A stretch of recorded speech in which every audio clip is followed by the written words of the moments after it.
तो देखिए, जिन बच्चों को भी या बड़ों को खांसी, नज़ला, ज़ुकाम, दमा, छींक ये रहती है, उसमें उन लोगों में इम्यूनिटी की कमी होती है, यानी रोग प्रतिरोधक क्षमता कम होती है, ज़रूरत से कम होती है। उसको बढ़ाए बगैर हम उनका इलाज नहीं कर सकते। और यूनानी में इसका इलाज है, लेकिन 5-6 महीने भी इलाज करना पड़ सकता है। यूनानी में देखिए, लिसोड़ा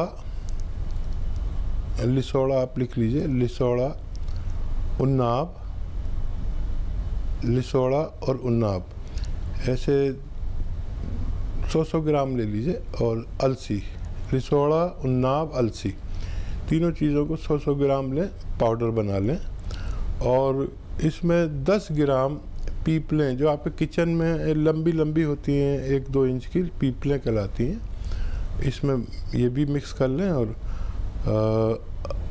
1 चम्मच सुबह निहार मुँह, यानी खाली पेट गर्म पानी या चाय के साथ खिला दिया करिए ये पाउडर। और ज़्यादा है तो रात को भी खिला दें। और इससे भी ज़्यादा ज़रूरी है कि आप उसको बाहर की चीज़ें, चिप्स, जो जितनी भी चीज़ें बाहर की मिलती हैं, बच्चे जिनको खाते हैं, उससे परहेज़ कराएं, उससे भी हमें बहुत नुकसान पहुंचता है। और खट्टी चीज़ें बिल्कुल नहीं खाएं, ठंडी और खट्टी चीज़ें अगर 5-6 महीने तक ना खाएं और ये नुस्खा इस्तेमाल करें तो बच्चे को फ़ायदा होना मुमकिन है।